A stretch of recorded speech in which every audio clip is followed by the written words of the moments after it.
सुनीति और सुरुचि के साथ विवाह हुआ, और सुनीति के साथ विवाह के बाद जब संतान नहीं हुई तो सुरुचि के साथ विवाह हुआ, और सुरुचि और उत्तानपाद के एक पुत्र पैदा हुआ, और सुनीति और उत्तानपाद के भी एक पुत्र पैदा हुआ।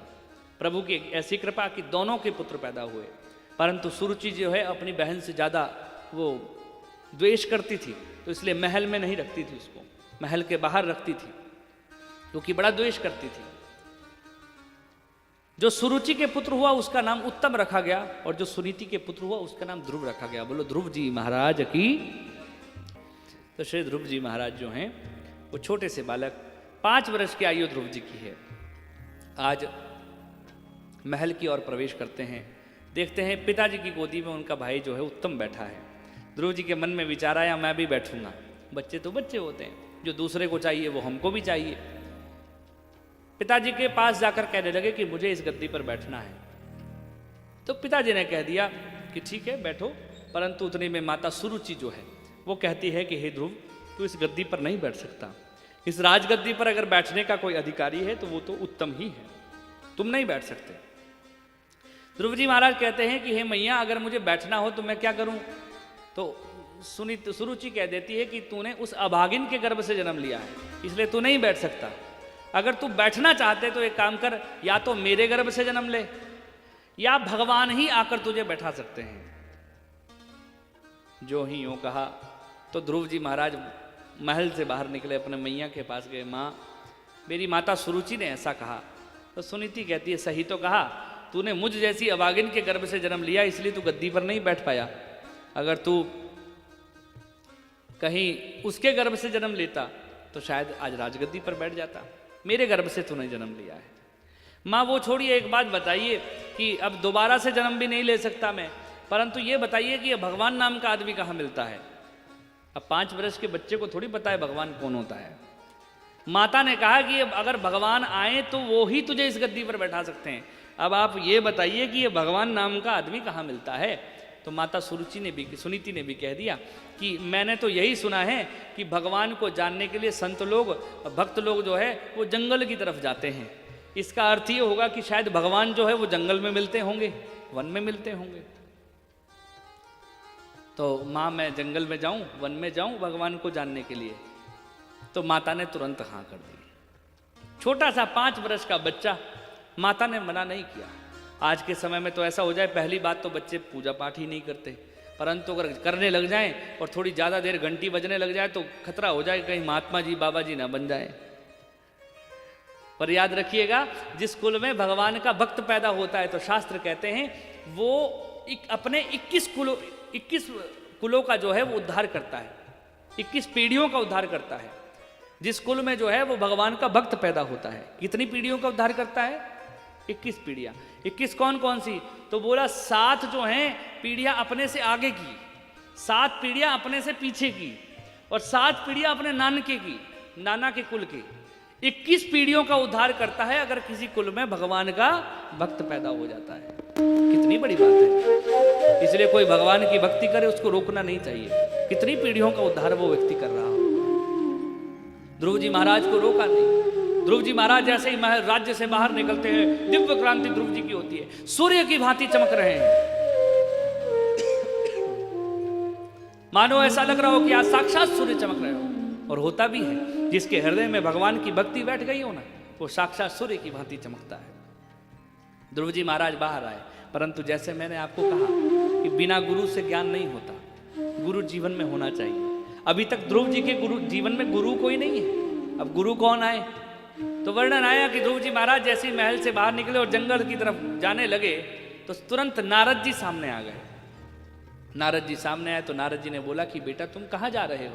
तो ध्रुव जी कहते हैं मैं भगवान को जानने जा रहा हूँ, भगवान को पाने जा रहा हूँ, भगवान को लेने जा रहा हूँ। बेटा ऐसा है, जंगल में बड़े बड़े जीव रहते हैं, बड़े बड़े शेर सिंह इत्यादि जीव रहते हैं, तुमको मार देंगे, खा जाएंगे तुमको। ऐसा करो तुम वापस चले जाओ। ध्रुव जी महाराज कहते हैं कि हे संत भगवान, आपको अगर भगवान का पता है तो आप हमको बताइए, अन्यथा हमको ये शिक्षा मत दीजिए। आप अपने रास्ते जाइए, हम अपने रास्ते जा रहे हैं। नारद जी समझ गए, बहुत बहुत बहुत इच्छा शक्ति मन में है इसकी, दृढ़ है। फिर कह देते हैं कि कि बेटा तू अभी छोटा है, बहुत छोटा है, ऐसा कर कि जब तू बड़ा हो जाएगा तो बड़े होने के बाद जो है तब भगवान को जानने तुम जाना, अभी तुम छोटे हो ना, जब बड़े हो गए तब जाना। जो ही हो कहा तो ध्रुव जी महाराज फिर कह देते हैं कि हे गुरुदेव, हे संत भगवान, अगर आपको भगवान का पता है तो बताओ, अन्यथा आप अपने रास्ते जाओ, हमको अपने रास्ते। हमको भगवान को जानना है तो जानना ही है, चाहे जो मर्जी हो जाए। देखो, एक होता है श्रद्धा और एक होती है विश्वास। दो चीजें होती है ना, एक श्रद्धा और एक श्रद्धा भगवान के चरणों में, और विश्वास पक्का होना चाहिए। जब तक विश्वास नहीं तब तक भगवान कैसे आएंगे? बोलो राधे राधे। हम लोगों में आज विश्वास ही तो नहीं है ना। आज हम लोग व्रत रखते ना, मान लो सोमवार का व्रत रखा, वीरवार का, एकादशी का व्रत रखा, तो सुबह के बाद जब शाम होती तो मन में सोच लेते हैं भगवान आते क्यों नहीं, अभी आ जाते। मानो भगवान ऐसे होते हैं जैसे आम की तरह तोड़ लो नीचे। आज हम लोग जो है वो सहन शक्ति नहीं है हमारे अंदर, सहन नहीं कर सकते हम लोग। हम चाहते हैं कि अभी हो जाए, बस अभी आ जाए। ध्रुव जी जैसी सहन शक्ति रखो ना जरा, विश्वास तो रखो भगवान के चरणों में। आज तो हम ऐसे लोग होते हैं कि हम कुछ कर रहे हैं तो अगर दूसरे व्यक्ति ने, सामने वाले ने बोलते ऐसे करने से गलत होता है, तो हम लोग मान जाते हैं अच्छा गलत होता होगा। बोलो राधे राधे। कम से कम विश्वास तो भगवान के चरणों में रखो। शबरी ने कितने वर्षों तक इंतजार किया था भगवान का? 10,000 वर्षों तक। कितने वर्षों तक? 10,000। रोज रास्ता साफ करती है, रोज बेर लेकर आती है, और शाम को मन में सोचती है कि शायद राम जी को काम पड़ गया होगा इसलिए नहीं आए। फिर सुबह दोबारा वही। हम लोग कर सकते नहीं? कर सकते। 2-4 दिन करेंगे फिर बोलेंगे नहीं नहीं ऐसे नहीं आते भगवान। विश्वास तो हो, कम से कम एक दृढ़ विश्वास तो बनाओ। जैसे ही ध्रुव जी ने ये कहा तो नारद जी समझ गए पक्का विश्वास है, तो तुरंत नारद जी ने जो है वो मंत्र दे दिया, ओम नमो भगवते वासुदेवाय। ये मंत्र जपो और सीधे मधुवन चले जाओ। ध्रुव जी महाराज सीधे मधुवन आए, मधुवन में आकर ओम नमो भगवते वासुदेवाय, आंखें नेत्र बंद कर कर जो है, हाथ जोड़कर जो है भगवान का स्तवन कर रहे हैं। वर्णन आता है श्रीमद् भागवत महापुराण में, 1 महीना बीता भगवान नहीं आए। ध्रुव जी ने सोचा ऐसे बात नहीं बनेगी, थोड़ा सा कष्ट शरीर को देना पड़ेगा तभी बात बनेगी। दूसरा महीना आया तो ध्रुव जी महाराज ने फल खाना छोड़ दिया। तीसरे दिन बाद फल खाते, आज फल खाए तो तीसरे दिन फल खाए, 3-3 दिन बाद फल खाना शुरू किया। दूसरा महीना बीता भगवान नहीं आए। ध्रुव जी ने सोचा शायद भगवान ऐसे नहीं आएंगे, थोड़ा और कष्ट देना पड़ेगा। ध्रुव जी ने फल खाना बिल्कुल बंद कर दिया, अब पत्ते खाना शुरू कर दिया। आज पत्ते, हरे पत्ते खा रहे हैं तो 6 दिन बाद हरे पत्ते खाते थे। कठिन तपस्या। परंतु तीसरा महीना बीता, भगवान फिर भी नहीं आए। ध्रुव जी ने सोचा ऐसे बात नहीं बनेगी, पत्ते खाना भी बंद कर दिया, अब केवल जल पी रहे हैं। आज जल पिया, 9 दिन बाद जल पिया, और फिर इतनी कठिन तपस्या कर रहे हैं। परंतु चौथा महीना बीता, भगवान नहीं आए। 5वां महीना आया, ध्रुव जी ने सोचा सब कुछ खाना बंद कर दूंगा, भगवान को ढूंढना है तो ढूंढना है। बोलो बांके बिहारी लाल की। आप सोचिए, वो छोटा सा 5 वर्ष का बच्चा भगवान को ढूंढ रहा है। हमारे तो जीवन को धिक्कार है, इतने वर्ष बीत गए हैं, अभी तक भगवान के आने की संभावना भी नहीं लग रही है। बोलो राधे राधे। एक होता ना कि स्टेशन पर खड़े हो तो बोले कि हाँ गाड़ी आएगी और इतनी देरी से आने की संभावना है, यहाँ तो वो भी नहीं लग रही है। धन्य हो श्री ध्रुव जी महाराज। 5वां महीना आया, सर्वस्व त्याग दिया, और 6ठा महीना आया, एक चरण पर, एक पांव पर खड़े हैं और हाथ बंद, आंखें बंद, और ओम नमो भगवते वासुदेवाय, और हर श्वास के साथ प्रभु का नाम ले रहे हैं, यहां तक कि श्वास से लेना भी बंद कर दिया। बोलो बांके बिहारी लाल की। तभी भगवान आएंगे ना, ऐसे तो नहीं आएंगे। हम लोग आजकल क्या करते हैं, मानो एकादशी का व्रत हो, त्रयोदशी का व्रत हो, जन्माष्टमी का व्रत हो, या मान लो सप्ताह में कोई भी व्रत हो, जिस दिन व्रत हो ना उससे पिछले दिन बड़ी लंबी सी लिस्ट बना देते हैं। किस बात की? ऐसा करना, 1 किलो समा चावल बनाना, 1 किलो उगले का कुट्टू का आटा ले आना, 2-4 किलो फ्रूट ले आना, और सेंधा नमक तो भूलना मत, उसके बगैर बात नहीं बनेगी। पकौड़ी तो तभी खाई जाएगी ना। अच्छा इतना सामान क्यों लाना? अगर कोई पूछे तो बोला कल को हमारा क्या है, व्रत है। उसको व्रत नहीं, व्रत बोलते हैं, उसको उपवास नहीं उपहास बोलते हैं। क्यों? क्योंकि कल को व्रत है। अब बताओ, इतना खा के व्रत, बोलो राधे राधे, नहीं बनेगी बात। जब तक शरीर को कष्ट नहीं होगा तब तक कैसे भगवान आएंगे? कम से कम थोड़ा तो कष्ट करो, थोड़ा तो कष्ट करो। ध्रुव जी महाराज ने आज कठिन तपस्या की है, सर्वस्व त्याग दिया और हर सांस में प्रभु का, अपना भगवान का नाम ले रहे हैं। हम लोग भी जीवन में ऐसा करें, हर श्वास में प्रभु का नाम लेते। आज 6वां महीना बीता और आज 6वां महीना शुरू हुआ और ध्रुव जी महाराज ने अपने श्वास लेना भी बंद कर दिया। माता जी कुछ बोल रहे थे, मैं बाद में सुनूंगा आपकी बात, कथा के बीच में नहीं। बोलो राधे राधे। हाँ, आपकी कोई भी बात हो ना, आप मुझे बोल सकते हैं। आप ऐसा मत समझना कि व्यास जी हैं, ऐसा है, ऐसा कुछ नहीं है हमारे साथ। जब तक यहाँ है तब तक व्यास जी हैं, उसके बाद आपके मित्र, सखा, बेटा सब कुछ मान लो, कोई दिक्कत की बात नहीं है। हाँ, जब तक यहाँ है तब तक मान लो, उसके बाद तो जैसा भी। और जो भी प्रश्न होना, जो भी बात हो, आप निसंकोच पूछ सकते हैं, निसंकोच बोल सकते हैं बिल्कुल आराम से, क्योंकि वही तो बात है ना आनंद की। कथा में तो ऐसा होता कि मैं ही बोल सकता हूँ, आप नहीं बोल सकते, परंतु जब हम आपस में वार्तालाप करेंगे तो आप भी बोलेंगे अपने विचार। और शायद हो सकता है, मैं इसलिए बोलता हूँ कि शायद हो सकता है आपके द्वारा कोई ऐसी बात हमको आ जाए कि शायद वो हमने कभी सोची ना, और मुझे भी कुछ सीखने को मिल जाए। इसलिए जो है वो बोला करो, बैठा करो, बात किया करो। बोलो बांके बिहारी लाल की, जोर से बोलो राधे राधे। ऐसा ना समझना कि हाँ भाई परेशान हो जाएंगे, ये हो जाएंगे, ऐसा कुछ नहीं है। प्रभु की चर्चा से कोई आदमी परेशान नहीं होता है, और अगर कोई प्रभु की चर्चा से परेशान होता है तो वो प्रभु का है ही नहीं। प्रभु की चर्चा से कोई आदमी परेशान नहीं होता कभी। तो ध्रुव जी महाराज 6वां महीना आज श्वासों को बंद कर लिया। सारे देवता मिलकर भगवान के पास गए, प्रभु आपका एक ऐसा भक्त है 6 महीने से कठिन तपस्या कर रहा है, आप जाइए दर्शन दीजिए। भगवान ने मन में विचार किया, ऐसा भक्त जो 6 महीने से कठिन तपस्या कर रहा है, 6 महीने में मुझे पालेगा, ऐसा कैसा भक्त हो गया? भगवान 2 भक्तों पर विशेष कृपा भगवान ने की, बड़े प्रिय हैं भगवान को, एक ध्रुव और एक प्रहलाद। दोनों भक्त भगवान को बड़े प्रिय हैं।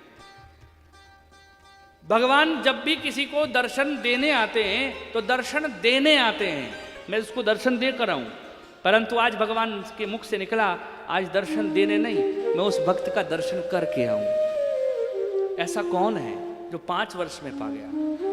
भगवान दर्शन करने आए हैं।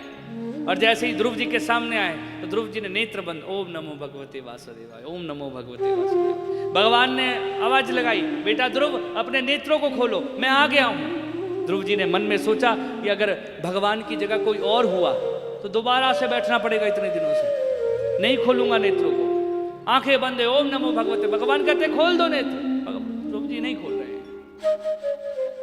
अंत में भगवान को ऐसा करना पड़ा कि जो ध्रुव जी के अंदर स्थूले भगवते रूपे मन संधार्य दिया, जो अंदर एक छोटी सी छवि धारण की थी ना भगवान की, जिसका दर्शन कर रहे थे, उस छवि को छीन लिया। भगवान ने उस छवि को अंतर ध्यान करवा दिया। जैसे छवि नहीं देखी अंदर, तो जैसे जल के बगैर मछली छटपटाती है, वैसे ही भगवान को अंदर ना देखकर ध्रुव जी महाराज छटपटाए और ध्रुव जी के नेत्र खुल गए और देखा जो छवि अंदर ध्यान कर रहे थे वो चतुर्भुज रूप में सामने दर्शन दे रहे हैं, बिल्कुल सामने दर्शन दे रहे हैं। बोलो ध्रुव जी महाराज की। जो छवि अंदर थी वो बाहर है, बिल्कुल छटपटा गए ध्रुव जी महाराज, आंख नेत्र सजल हैं, हाथ जोड़कर प्रणाम कर कर कह रहे हैं, प्रभु मुझे क्षमा कर दीजिए, मुझ जैसे छोटे बालक के लिए आपको यहाँ आना पड़ा, मुझ पर कृपा कीजिए। बड़े भाव के साथ ध्रुव जी महाराज ने स्तुति की। भगवान कहते हैं, बेटा ध्रुव मांगो, तुम क्या मांगते हो, क्या चाहिए तुमको? ध्रुव जी कहते हैं, प्रभु कुछ नहीं चाहिए, बस आपकी जो ये भक्ति है ना ये ऐसी ही बने रहे, मुझे आपसे कुछ नहीं चाहिए। देखिए कितनी बड़ी बात है, अगर भगवान के दर्शन के बाद आपके मन में कोई इच्छा है ना तो समझ लेना अभी तक दर्शन नहीं हुआ। जब तक भगवान से मांगने की इच्छा है तब तक दर्शन नहीं हुआ। जिस दिन मांगना बंद हो गया ना उस दिन दर्शन हो गया, और जिस दिन दर्शन हो गया तो मांग बंद हो जाएगी। और क्यों ना हो, जिस दिन आपने पूर्ण का दर्शन कर लिया तो आप अपूर्ण थोड़ी मांगोगे। पूर्ण बड़ा है या अपूर्ण? पूर्ण है। संसार की सारी वस्तुएं अपूर्ण है और परमात्मा पूर्ण है। इसलिए अगर जब परमात्मा मिल गए, पूर्ण मिल गए, तो संसार की और वस्तु क्या चाहिए? ध्रुव जी कहते हैं, प्रभु कुछ नहीं चाहिए, आज आप मिल गए, दुनिया का सबसे बड़ा खजाना मुझको मिल गया, आप कुछ नहीं चाहिए। भगवान कहते हैं, मांगो, तुम क्या मांगते हो? ध्रुव जी कहता नहीं चाहिए कुछ। जब नहीं मांगा तो भगवान ने अब बोलना शुरू किया, बेटा ध्रुव मैं आशीर्वाद देता हूँ, 36,000 वर्षों तक तुम राज्य का भोग करोगे, ये मेरा वचन है। ध्रुव जी महाराज कहते प्रभु यही तो नहीं चाहिए था। भगवान कहते जिस इच्छा के साथ तूने मेरा दर्शन किया ना, वो इच्छा मैं कैसे छोड़ सकता हूँ।